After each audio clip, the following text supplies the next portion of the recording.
Hi everyone, and welcome back to the channel, or welcome for those of you who've just found me for the first time. I'm 𝓜𝓲𝓬𝓱𝓮. I'm a psychic medium. I'm a mentor, artist, and also a channel. So today, I'm just doing an episode all about insights. So we're going to explore what soul contracts are, or they're also known as soul blueprints, and also kind of why they exist and then how they shape our lives, I guess, and what it is that we're supposed to be doing here. So then what I'm going to do is just tie in some numerology, just both what's going on for this year and also a way of calculating it individually so that we can understand where we are on our soul path right now, or at least get a little glimpse into that. And yeah, so it also just ties in the energy of the year and how that may have already played out and be influencing you, or how it will influence you for the remaining few months of the year. So really, the purpose of this episode is just to give us a clearer map of why we are what we are, or why we are who we are, and also just how to navigate or have some awarenesses around this for the rest of 2025, because we're moving deeper or ending this 9 year, and this is a year of completions, which I will talk about. And then just to prepare ourselves or start thinking about this upcoming energy for 2026, so we can really start to get ready for new beginnings in our lives. So grab a pen and paper, because we're also going to calculate your own soul number. If you like, you can just pause and calculate. I'll run you through that. And what this will do is give you a little bit of insight into how this year is affecting you personally, and then just a little bit of looking ahead into 2026. So this is just a brand new, I guess, collective fresh start energy next year. So yeah, get that pen and paper ready. Just get ready to pause so you can calculate your own soul number. And then what I'll do, so bear with me for this, I will put some chapters in there so you can go ahead to your own number. I'll just run through each number and what that means in this current year, 2025. So I'm just going to start with what are soul contracts. So you can think of a soul contract as like looking at a map, or it's a blueprint, and it's something that apparently we design before we're born. So we sit with our higher selves or our guides, and often other souls that we are connected to, and just map out experiences and challenges and lessons that we want to encounter during this lifetime. So I guess it's like a GPS. So it's not specifically saying, right, this is exactly what you're going to do, but it's more like a guidance system to help us figure out the way. But it's us that chooses the destination. So we put the destination in, and the kind of GPS gives us an indication on how to get there. So we also set the markers along the way. And I guess the way we drive this journey is really up to us. And we can even take a bike and go the slow way, right? So um, other souls also agree to take on roles in your life to help you grow. So this can be not just kind of partners and parents and siblings, but it can be friends, and it may also people that challenge or hurt you. And all of these play a role as a teacher in that, in the kind of bigger picture of your whole evolution that you've planned for your soul, not just in this lifetime, but in other lifetimes as well. And I guess the question is, well, why do we even create these contracts? And the reason is because as souls, Earth is like a school for us. So we're here to evolve, and we're here to grow and to learn. So it might be to learn to understand love or compassion, or how to speak our truth, or how to forgive people, or self-mastery, independence. There's so many things that we can learn. Uh, Pretty much all the things, right? So yeah, we might even learn some negative things like envy, and then know how what that feels like and how that plays out, and how maybe it might not work so well. So it's not just all the positive things, right? But it's all heading us to a learning journey. And the contracts that we set up are like the framework. So it's like the lessons that we've signed up for, almost like, okay, I've done module 1, now I'm onto module 2. And, I didn't learn module 2 very well. I might have to resit it, for example. So I guess in that way, soul contracts also tie into reincarnation. So I have done previous episodes on past lives, and I've also included a past life regression that Alajune and I carry out on each other. Just sit down and off we go, not knowing what's going to come up. So have a look on the channel if you'd like to see those. I'll put a link in the description. So if you think about it, all the things that we need to learn in one lifetime. I mean, sometimes one lifetime's enough to learn how to speak up for yourself or how to set boundaries or how to avoid emotional manipulation. I mean, that can be a lifetime's worth right there. So it's very hard to experience all of the lessons that your soul wants in the space of one lifetime, for example. So we often return again and again, and each time we have a new contract, and it's often shaped by where we left off. In that way, if also in a previous life, we might have been very independent, but we might not have learnt how to forgive. So it could be something that we look at and go, gee, wasn't a very forgiving person, or I haven't learnt that very well. So you might set that up again in your next life as something that you really want to be able to administer in that life. So that's the kind of thing. So generally over time and lifetimes, we're all evolving it and learning. And this also explains, which I've said in my past life episode, why some people in your life feel so familiar. I know when I met my husband, I just had this sense, oh, I already know you. And we were literally together from when we met. So yeah, chances are when you have that same feeling, it's someone that you've already traveled with, you've been together in a previous lifetime, and you might have just played different roles in each other's contracts. For example, a friend may have been, your wife in a previous life. So you're very familiar with them already. As I like to do, I also like to go through kind of what the theories are currently around, why or how souls choose their soul contracts or their blueprints. So the first one that I've got is the pre-life planning theory.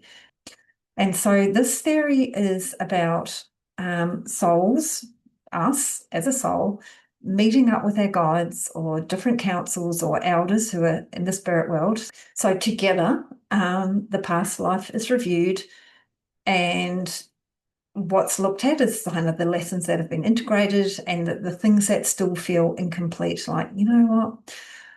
I was a really great leader, but I was a real arsehole, so maybe I need to learn a bit of compassion. So let's set up some points where I'm going to learn that in this lifetime. So the choices that you make might include things like the family that you come through with, the geographical location that you're going to be in, the timing of your birth, kind of like your health, your gifts, the challenges that you're going to face, and even different key relationships that are going to help with that journey. And so there is a theory of free will which exists, which means that we might set that up, but this is a framework. So we have free will in how we're going to act and behave within this. It's not something that's like a fixed script for us. It's probably the way of describing it. So there's also, and I do feel like a lot of these theories, it's almost like blend together in some ways, but there's also the vibrational alignment theory. So this is instead of choosing, the circumstances and the lesson, it's like the soul attracts the conditions that match the frequency where it's at.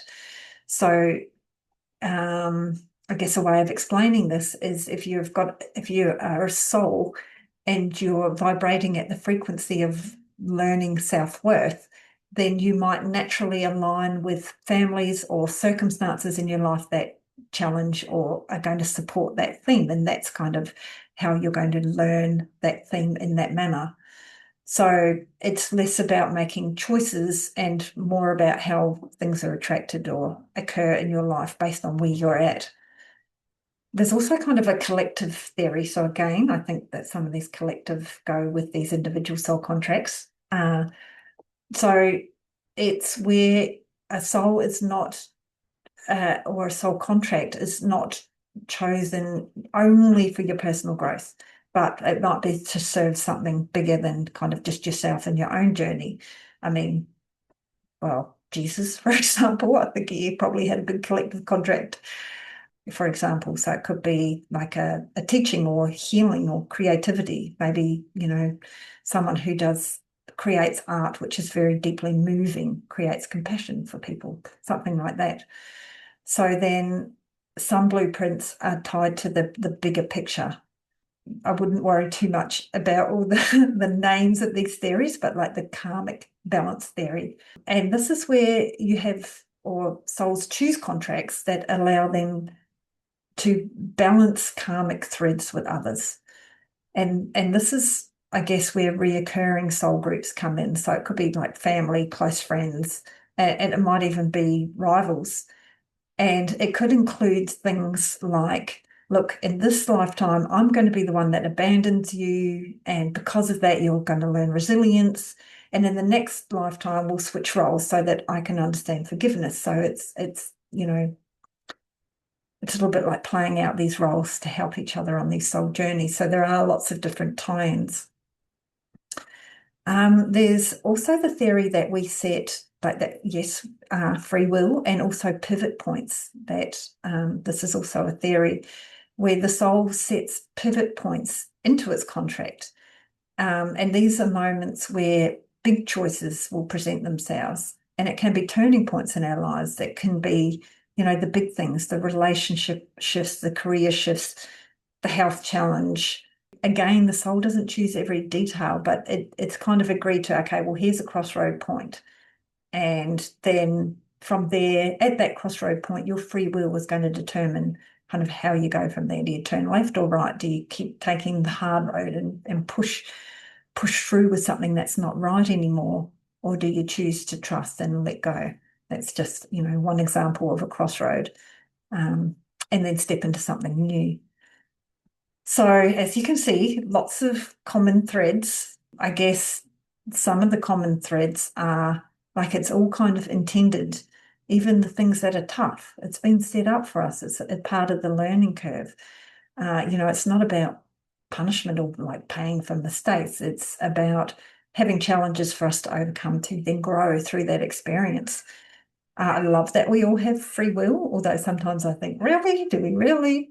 But yeah, I mean, I feel like the free will is that we often all get there in the end, unless we're doing it, really going against that. It's just whether we're going to take the short road or the arduous road to that end point. And being so aware of my guides and the ancestors around me, I love that they help us design and they're supporting us all the way through this as well. So, we're never alone. They're here guiding us, sending us little dreams and little nudges and reminders. Hey, this is what you're here to learn. This is a good direction to go. And, I'm giving you a little nudge. So yeah, and I guess the other thing is it helps us understand some of our tough moments. This is about my growth. And sometimes they can be tougher because we haven't been learning along the way. And we get to a point where it's like do or die. So, if we can see that from a bigger perspective, then sometimes that really helps with those moments. So I think that means that maybe we're not victims. I think changing any kind of victim mindset to more like a student mindset, and also that we're not making mistakes. Um, you know, it's just it's ways of us learning. That the growth occurs over a lifetime, and as well as a lifetime, it's kind of moment by moment towards that goal, as we face each of those choice points. I do like that gives us personal responsibility as well. Not that we are here to control every circumstance, but we can certainly control the way that we meet different challenges. So when we speak of a soul blueprint, we're talking about that unique design that our soul carries into this lifetime. And that's the lessons we've chosen, the themes that we're here to explore, and also it includes gifts. We've come through with different gifts that we're supposed to share. So another way of having a look at this map is through the use of numerology. And I love numerology. If you get involved in numerology, you find that things always make sense, like, now I get what's going on. And it is a fantastic way to get a little glimpse at this map so that we're not like, oh God, well, how am I supposed to know what my challenge or my learning is this time around? So we can work with the numbers. Just using the numbers in our birth date and name, we can uncover kind of the big cycle that we're all moving through together, and that's through the year, as well as the individual life path that is kind of our own inner compass within the universal year. So I think this is fantastic because it means that we are not navigating blindly. So numbers definitely can reveal the bigger picture, and we can see different kind of stages of our journey. So each different number that we calculate highlights different themes, and it could be beginnings or building structure or just kind of having mastery over something. And so with numerology, we can understand these patterns and possibilities, and then it just gives us that awareness. Oh, well, that's why it's a challenging year this year, or that's why this is coming up. I really need to step up and take responsibility this year.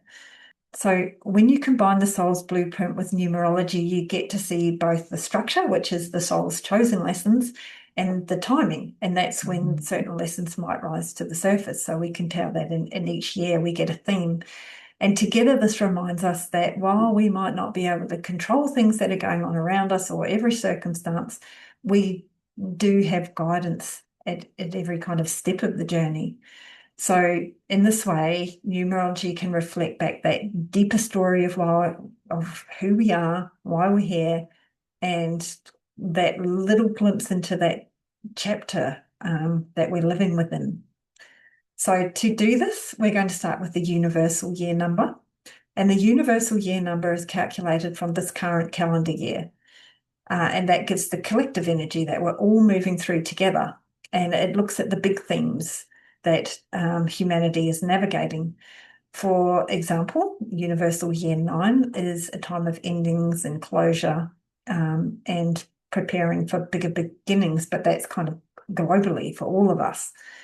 And then we're going to look at the kind of the best individual numerology for soul blueprint insights, which is the soul number combined with the universal year number. I take this a step further on my website. I have a blog which also has a look at your life number with the current universal year number.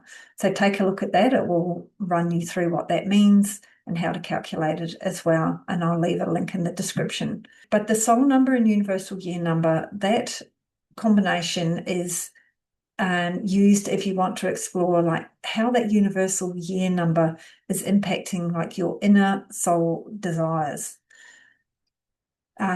So kind of what emotional or spiritual themes are rising up to be activated or, seen or to be healed so that we can kind of close a chapter on that and move on.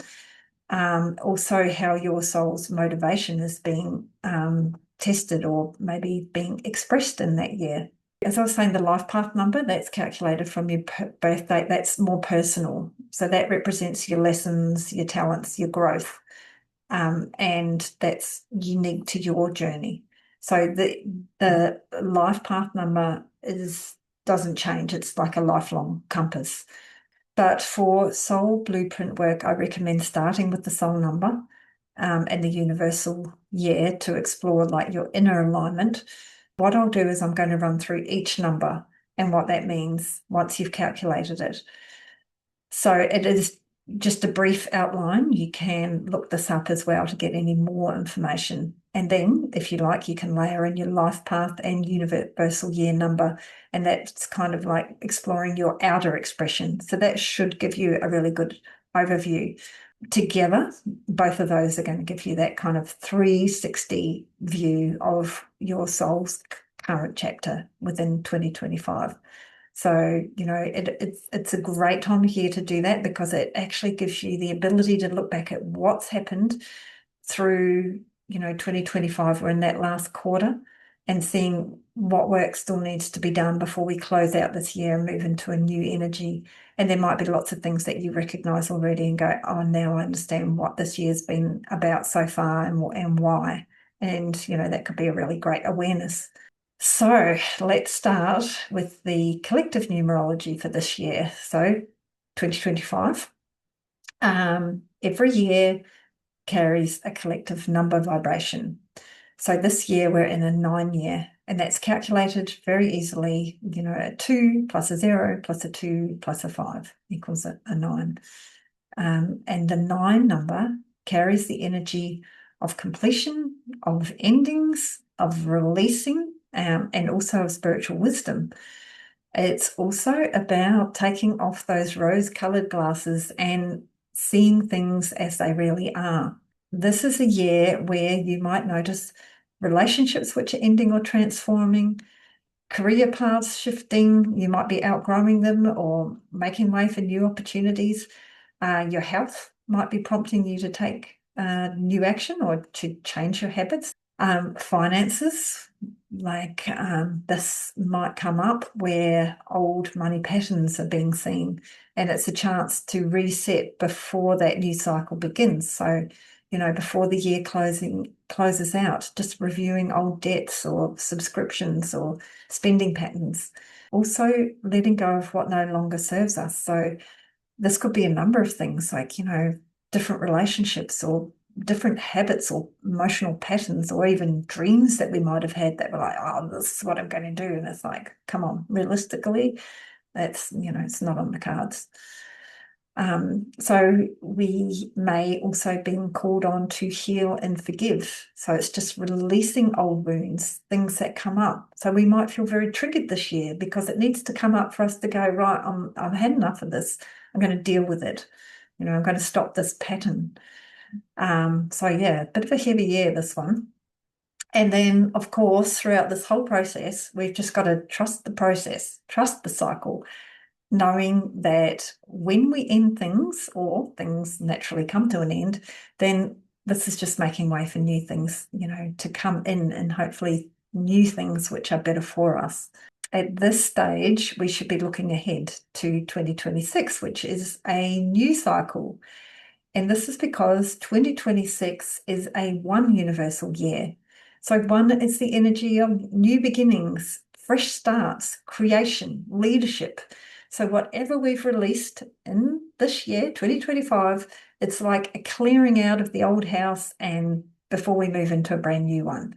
So if you've got to let go of that clutter and make room for that new furniture.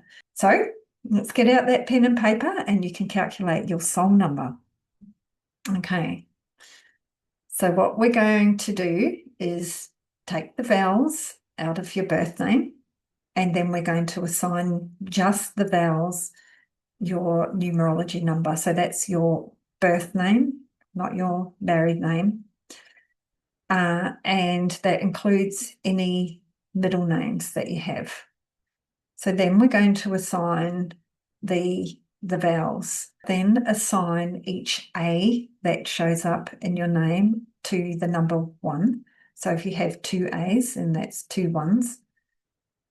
Assign any E to the numerical value 5. And I is the numerical value 9. And O is the numerical value 6. And a U is the numerical value 3.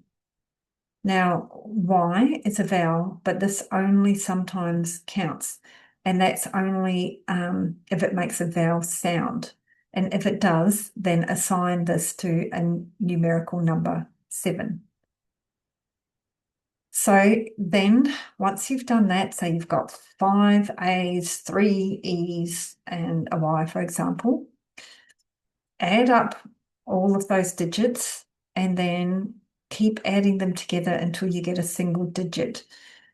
For example, in E, which is 5, and an I, which is 9, and you add those together and you get 14. Then add the 1 and the 4 together and you get a single digit 5. So the only time that you don't do this is if you land on a numerical 11, 22, or 33, because in numerology, these are considered the master numbers.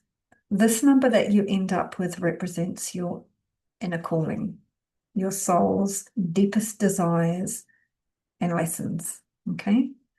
For soul, number 1, this year is asking you to release control and outdated leadership roles. So if you've been driving everything forward so far in your life, or you're a person that's carrying lots of responsibility, life is going to show you where you can just step back and release some of that. So you can let go of identities or kind of ambitions that no longer feel aligned for you. And then also be really honest about what truly motivates you this year. So you're preparing to reinvent yourself for next year. So this is your time to just clear that slate. So, might be a lot of clearing, but it's exciting times ahead, right? So if you're in soul number 2, this is a number where relationships are taking center stage. So you may notice that old patterns of overgiving, of people pleasing, or of needing validation from other people is going to come to light for you. So your boundaries are being tested so that you can learn really healthy, balanced, and also emotional independence. So, that's fantastic. So in this year, you're releasing codependence and you're redefining what partnership means to you. And that could be in anything, could be in love, in friendships, in business, just kind of relationships with people. So if you're a soul number 3, it's time to heal your voice and own your own story. You might notice situations that highlight when you stayed really quiet, or you've been hidden, or you have felt that you've been very misunderstood. And this is the year that's going to help you release fears of judgment. And then by doing that, it's going to allow you to express yourself with more truth about who you are, and also have more confidence to do that. So creatively and emotionally, you're clearing old blockages so that your true, authentic self can really shine through. So, I really love that. Okay, this is my one, soul number 4. So as a soul number 4, your foundations are completely being rebuilt. So old routines, jobs, or commitments that feel restrictive may just start to fall away. And it isn't chaos, it's just clearing old structures that no longer support your growth.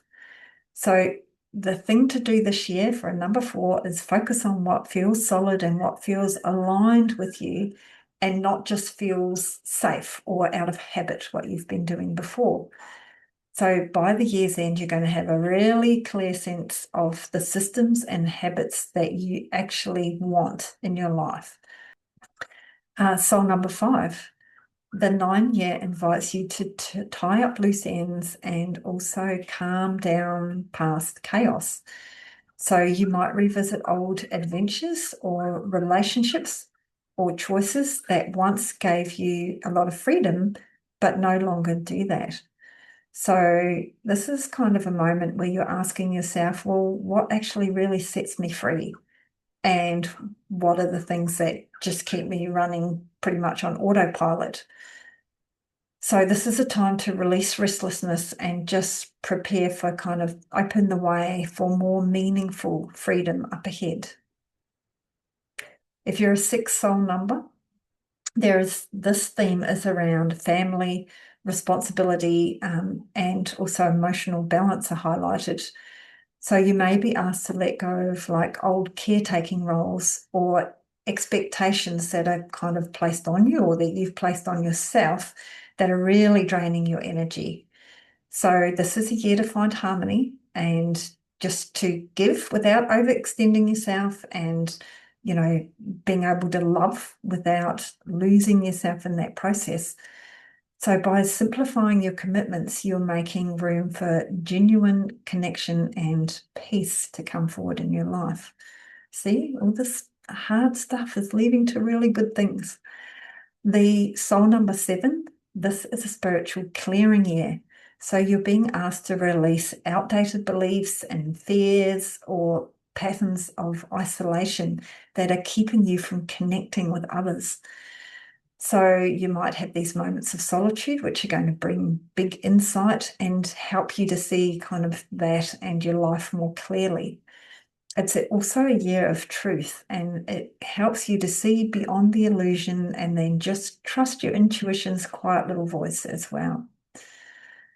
Soul number 8, this is where money, power, and self-worth lessons rise to the surface.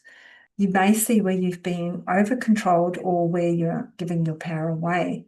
So this year calls for a reset in how you use authority, and that's both on an inner and outer. So let go of attachments to success defined by other people. Like, oh, you're going to be a rugby star, and I now even want to play rugby. Clear old debts, and these could be emotional debts or financial debts. So you're learning to lead from integrity, not from pressure, which is awesome. Soul number 9, so 𝓜𝓲𝓬𝓱𝓮𝓵𝓵𝓮 influence. Endings and release is amplified for you this year. And so this is the true completion of a long cycle in your life. You may feel emotional or nostalgic as you close doors on old chapters, but don't forget everything that's leaving now is clearing way for renewal, and trust that whatever leaves, it's meant to leave, and whatever remains is going to carry into a brand new cycle of more purpose and more alignment of new great things in 2026. Okay, so now we get to the master numbers, the 11, 22, and 33. So for all of the master numbers, this 9 year feels intensified and spiritually charged. So endings in that case are going to be more profound or life-changing, and they're often connected to your soul mission. So you're being prepared for a major step up in 2026, and one that aligns you more deeply with your high calling. So allow that release process to unfold without any resistance. Just go with the flow, because don't forget, every closure just clears paths for expansion. So if we look at soul number 11, this is the spiritual messenger. So this the energy of the 11 is the root energy is a 2. That's around the relationships, intuition, and sensitivity. And then the elevated expression of this is the master number, is spiritual illumination and truth sharing. So the 11 number will feel emotional clearing through relationships, intuitive awakenings, and truth revelations. So you may be shown where you've ignored your intuition to keep peace or to stay silent, and might be to avoid conflict. So these patterns are ending. This is a year of emotional release and truth activation. So letting go of relationships or environments that dim your light. You are being prepared to step into 2026 as a clear channel for guidance and creativity and teaching. Okay, hard, but fantastic. Soul number 22. So this is the master builder. And this has the root energy of 4, which is to do with structure, work, and discipline. So the elevated expression of this is building something of lasting impact. So in a 9 year, old systems, jobs, or life structures that no longer serve your higher mission are going to collapse or just feel really heavy.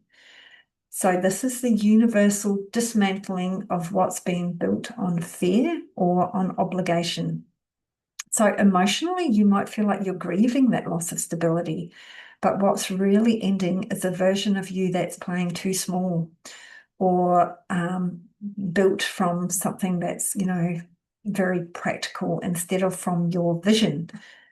So this is a call to let go of those outdated foundations. so that in 2026 you can build from your soul and your vision rather than just from kind of surviving, right? So fantastic. So soul number 33. This is the master teacher.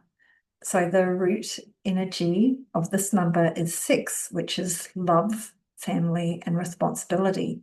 And the elevated expression of this is that of compassionate service and leadership. So for master number 33, the 9-year asks you to release old emotional weight carried through love, caretaking, or duty.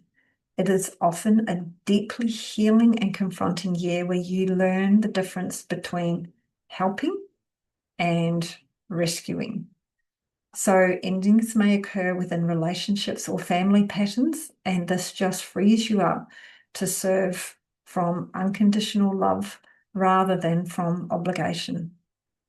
So the focus for you is on self-compassion and energetic boundaries, so that next year in 2026, you can rise into your full role as an empowered guide or healer. What fantastic. I really hope that this gives everybody a little bit of a glimmer of, oh my God, that's why it's been so hard, and this is what I've got to look forward to. Next year, it's a 1 energy, fresh starts, innovation, new seeds, things that are coming to fruition after all of this clearing, stepping forward. So I've come to the end pretty much, but just kind of summarizing and bringing it all together. You've come here with a soul contract. It is a map guiding your growth. Hard for us to see what that is or understand it, but numerology does give us tools to see where we're at. And that's on the big picture for everyone at the same time through the year number and also individually through our own numbers. 2025 is a 9-year endings and release, and this is a clearing before next year. As I say, life path adds another layer, so you can calculate that as well. It's heavy. I know this year has felt heavy. I've seen it in all of the people around me and in a lot of my readings. There are a lot of old things resurfacing just to be dealt with, and just trust this is part of your soul contract and it's just clearing way for the new. Just allow these endings, just, honor the lessons, and fresh starts just around the corner. So, if you feel like you want to share, I'm really interested in what soul number you are and whether you can resonate or whether you can say, oh, that's exactly, I understand what's going on. I really love to hear about that. I certainly can go deeper with you, like through personal past life readings, soul contract sessions. So just have a look on my website. Links are in the bio. And if you've enjoyed this episode, don't forget to subscribe so that you get notified for more similar to this. Don't forget to go to my blog to get some further insights on yourself and what's going on for you. So thank you, as always, for being here, and I'll see you in the next episode.